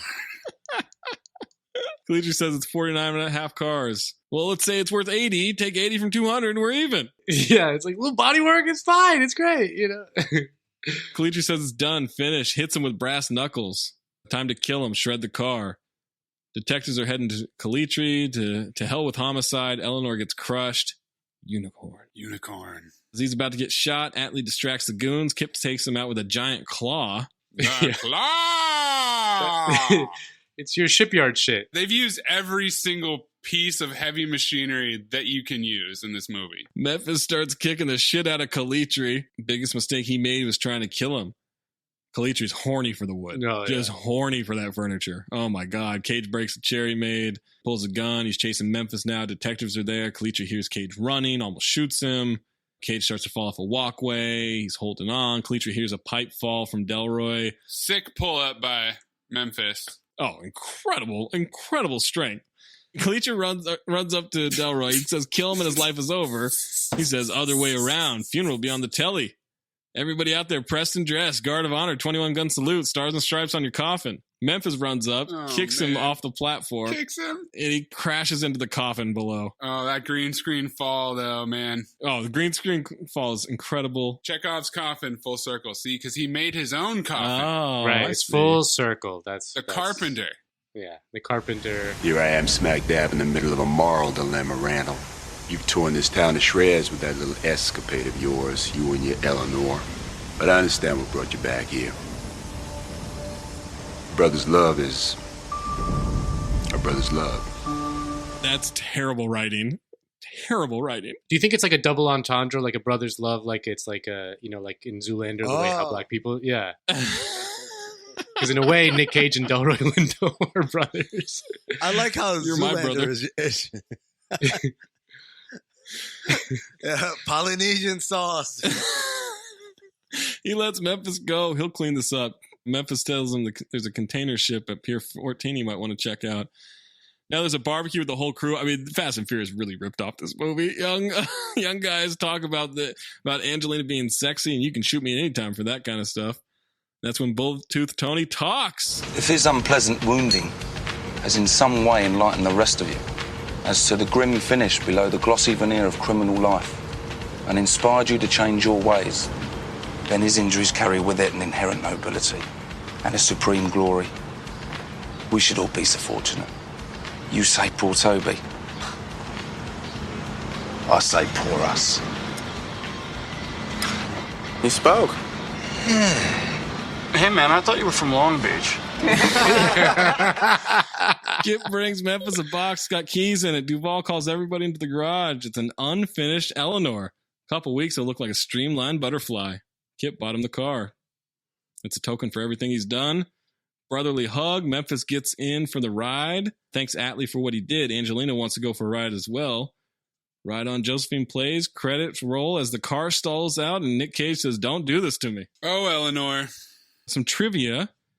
They made a bunch of replicas of this car. 2 were kept. 1 to Nick Cage, 1 to Jerry Bruckheimer. Bruckheimer is apparently afraid of driving his. Nick Cage takes his out for joyrides all the time. The final chase scene was largely improvised, which I just don't understand. What does that even mean? What is that? Yeah, that doesn't make any sense. There's a complete list of the cars with their girls' names if you want to go check that out. I don't know why you would. Here's a piece of trivia for you fellas, you degenerates. The title was translated to Come in 60 Seconds when released in some Greek theaters. I think we can all familiarize ourselves with coming in 60 seconds. Can't even say 50! I can't even say If you do The Stranger, it's even faster. 45? Oh my Yeah, god! maybe. If you're a fucking machine, 45. Are you kidding me? Due to its high production and marketing costs, it is estimated that the film lost the studio about $90 million. Although, due to Hollywood accounting, Disney wrote it down as a $212 million loss. That's some good accounting, Disney. Yeah. Christopher Eccleston, who plays Calitri, described this as a terrible film in which I gave a terrible performance, adding that before Doctor Who, people recognized him, mostly shouted, "You were in Gone in 60 Seconds, mate. You were shit." And I have to laugh at that because I was. I appreciate his humility there. Scott Rosenberg left the project after some disagreements with the director, Dominic Sena. Jonathan Hensley and J.J. Abrams came in, did uncredited rewrites of the script. This is when J.J. Abrams was working on everything, man. Everything. As if he's not working on everything right now. The motherfucker did Star Trek and Star Wars. 2 Cinephobe fun facts. The bridge that Memphis does the stunt on is the bridge Tony Scott jumped off of in 2012, I mean. Oh, wow. Nice. Nice. And Angelina Jolie received the nomination for Worst On-Screen Hairstyle at the Stinkers Bad Movie Awards. Oh my god. But lost to John Travolta and Forrest Whitaker for Battlefield Earth. Fuck. I mean, well, that deserved loss. I would No, say. hold on. No, I wouldn't say that because you know what? We don't recognize the stinkers. We recognize The Razzies. Yeah. If you're not a Razzie, we don't want to hear about you. You know what? I hear all the time, oh, this person's a great actor. How do you know? Oh, they've won 7 BAFTAs. Go fuck about no BAFTA. BAFTA. Yeah, you're more of a shower guy. No, everyone, no. Let them sit in it. Like a BAFTA, yeah. I'm chilling in my BAFTA. Well, I mainly eat out of a dumpster. I should try that. I need some new dresses. Don't. Or if you do, stay away from the one at Ocean and Wilshire. That's mine. Seriously. Stay out of it. Golden Dumpster nominees: Scott Kahn inventing The Stranger, popularizing The Stranger. The Asian lady failing miserably at driving and at driving tests. LeVar Burton talking about getting high and watching Roots. Nicolas Cage's Let's Ride moment. Freb, the useless fucking idiot, picking Mercedes keys out of dog shit. And the final car chase into the Harbor Construction and Equipment obstacle course. My personal favorite moment is Nick Cage in the dealership pretending to be the asshole. LeVar Burton saying Roots is pretty spectacular. That's just like a me personal, like... It's so weird. Special moment that I had. Amin, Golden Dumpster? Oh, I got to go with my man, Sidekick Exposition, because every line of his was exposition. Like, he didn't have dialogue. Everything was either exposition or just like super stereotype black guy stuff. Right. We didn't talk about it, but when they go to the warehouse where the Ferraris are at, he's talking about, it's cold. Don't you know black people are tropical people? And it's like, I know no one black wrote that line. Shout out to TJ Cross. He made 3 movies. Gone in 60 Seconds, Showtime, Future Cinephobe, and Bad Company, also Future Cinephobe. Bad Company with a Chris Rock? Yeah, and Anthony Hopkins. My twin brother was CIA. Oh my God. The trailer. It's rare do you know that a movie's going to be a cinephobe strictly off the trailer. This man has made 3 movies. They're all cinephobes. Shout out to LeVar Burton. He'll be a 3-time repeater. It's him and David Caruso, neck and neck. My Golden Dumpster is going to be the day I get to say 2 Rogers don't make a right. Yeah. That's that day that comes it's all from Nick Cage. It's all inspired by that. I'm going to be in a room with 2 Rogers someday and I'm going to deliver that line. I can't wait. Roger Goodell and Roger... Yeah. And Roger Federer. My pick is the problematic Asian lady driving because they doubled down on it. Bringing her back for the scene at the DMV, I was like, really? We did a fucking callback for this joke? All right. Golden Dumpster. I picked it, motherfucker. So, it's a file. I love this movie. I'm not even a big car person. I love that this seems to be like 80% of the inspiration for Fast and Furious, which is one of the dearest franchises to my heart. This is a fun Nick Cage. It's got a great cast. Angelina Jolie, my God. the bad villain doesn't ruin it enough for me. I'm in. File it. I agree. I mean, I watched it actually with my girlfriend, and she had never seen it, and she got into it. When the movie ended, she was like, "I liked it," and I was like, "Well, hey, well, there you go, there you go. That's good enough for me because I definitely enjoyed the rewatch majorly." Maze? I liked it. I definitely was enjoying myself. It's long. The villain is awful. Any math that you do about this plot, like it's a total elevator pitch movie where they're like, yeah, 50 cars, 72 hours, 8 a.m., get it to me sharp, 200 grand. Like if you start counting that off and doing all that, it definitely falls apart. But the cast is loaded. Even the bad stuff like Freb and the problematic Asian lady driver are entertaining. It's a file. I mean, this is the one I worry about the most. No, I mean, you should worry because this movie was terrible. Here's the thing. I don't care for car movies. Whatever movie is trying to impress upon me that this car is, oh my God, this car is so special. It's a 1983 Cadillac Eldorado, dude. I don't care about any of these things. I was bored by much of this movie. At the point where I realized I wouldn't finish the movie in time to record the podcast, most of the time I will send a message, Nando, to Maze and Zach and say, guys, can we delay a little bit? I'm almost done. I still got to finish this movie. Even when they're really bad, but I'm still kind of semi-entertained, I will do that. I'm going to tell you the exact point where I was like, I'm out on this. It was right after What's a Unicorn? Because I have, in parentheses, long break. And the next note I took was, or you could just wear gloves when my man is demonstrating fake fingerprints, right? So this is not only a phobe, it's a super phobe. It wasn't even on the edge for me. This was awful. I will never watch this movie again. I have no interest in even completing this movie. I paid $3.99 for this and $3.99 for the other motherfucker by the same name. I don't care. I never want to watch anything that's gone in 60 seconds. And by the way, I know you guys are all like, you got to give Fast and Furious a chance. This movie solidified, I will never give it a chance. Oh, Fast and Furious all better these than car this. movies. Fuck all these car movies. Fuck them all. I'm done. Phobe. I think I'm going to watch it tonight. It's Friday night. I think I'm just going to watch it again tonight. Great idea. Absolutely. Nando, where can everybody follow you, check out your work and everything? Best place is probably on Twitter at Nando R. Vila. Vila. There it is. And check them out on Woke Bros Thursday on the old bomb feed. If you're not subscribed to that, subscribe to it. Make sure you're leaving a review. You're giving it 5 stars. Unsubscribe from it and then resubscribe from it. Juice those algorithms, everybody. And check out, what was the latest one? Was on the inauguration with you and Waz. Yes, sir. That's the one. Check it out. Nando, thank you so much for joining us. Thank you, guys. It was a lot of fun. Next time we make love, you introduce me to Jade.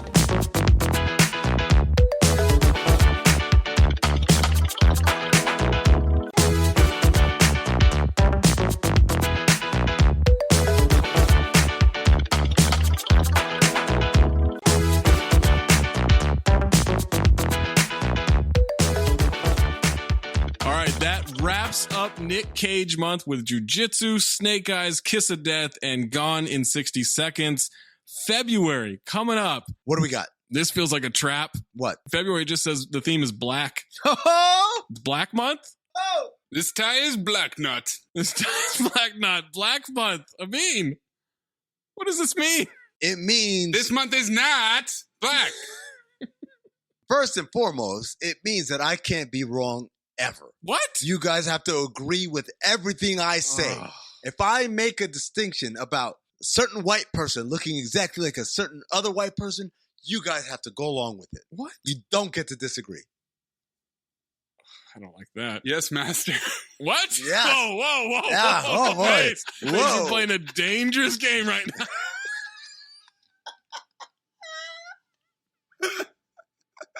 Any other month, I'm okay with it, but not this one.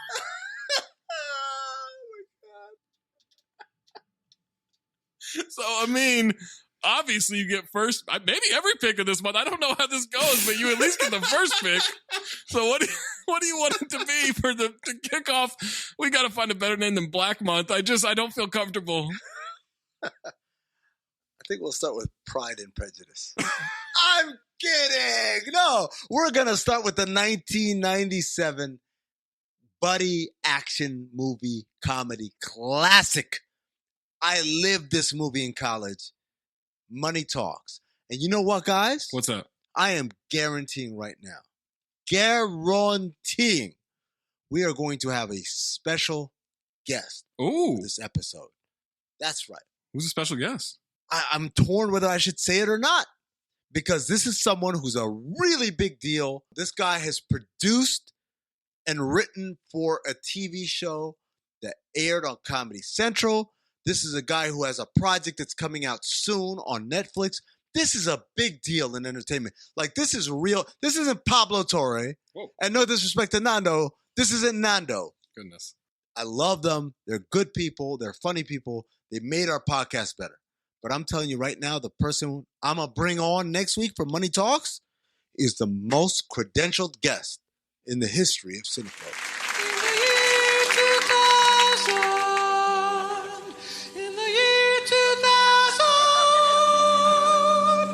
Oh yeah, you got it. I'll follow your lead. I'm not until the Oliphant. I know how to follow your lead. I just slurred the shit out of that. You did. Thankfully, that's not in the pod. All right. Or is it? Isn't it? Welcome to Cinephobe's Welcome outro. to Cinephobe.